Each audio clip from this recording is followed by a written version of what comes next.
Halo hai teman-teman pemerhati hukum semuanya.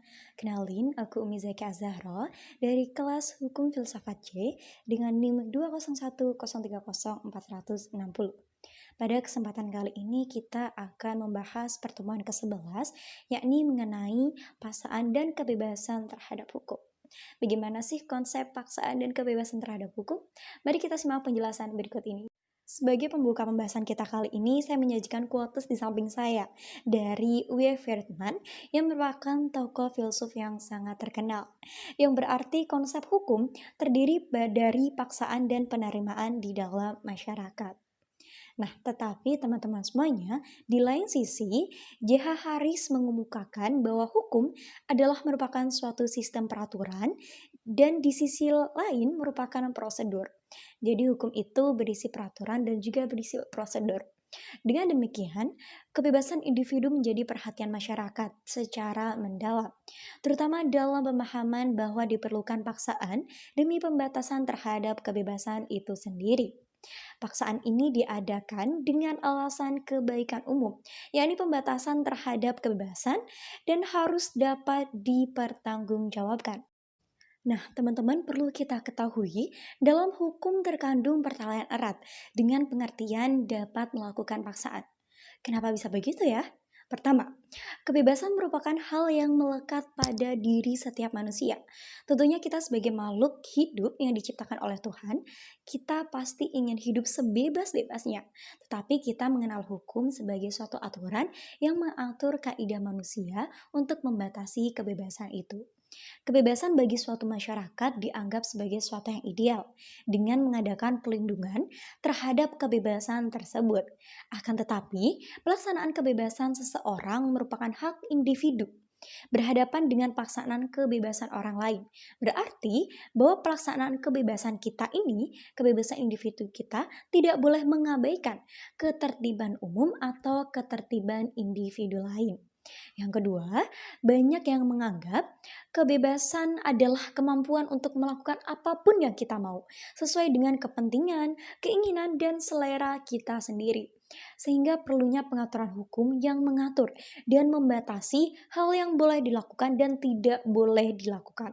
Hal ini bertujuan untuk menjamin ketertiban dan kesejahteraan di kalangan masyarakat umum.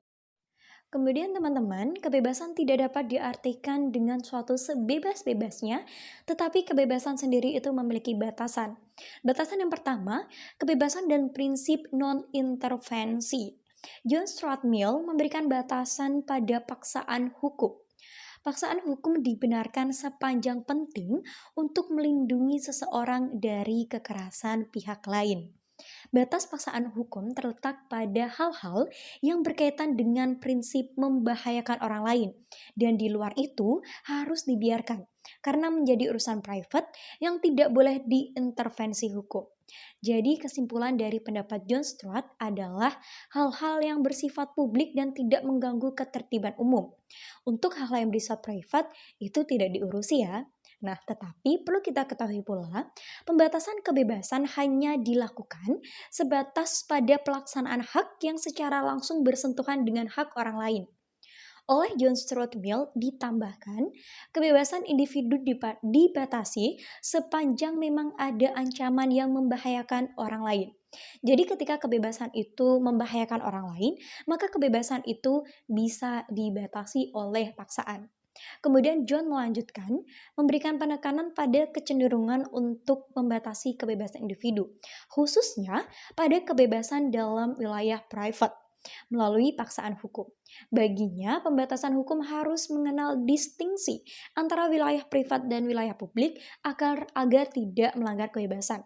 Jadi di sini harus dibedakan mana wilayah publik dan mana wilayah private untuk lebih memberikan batasan dari kebebasan itu sendiri.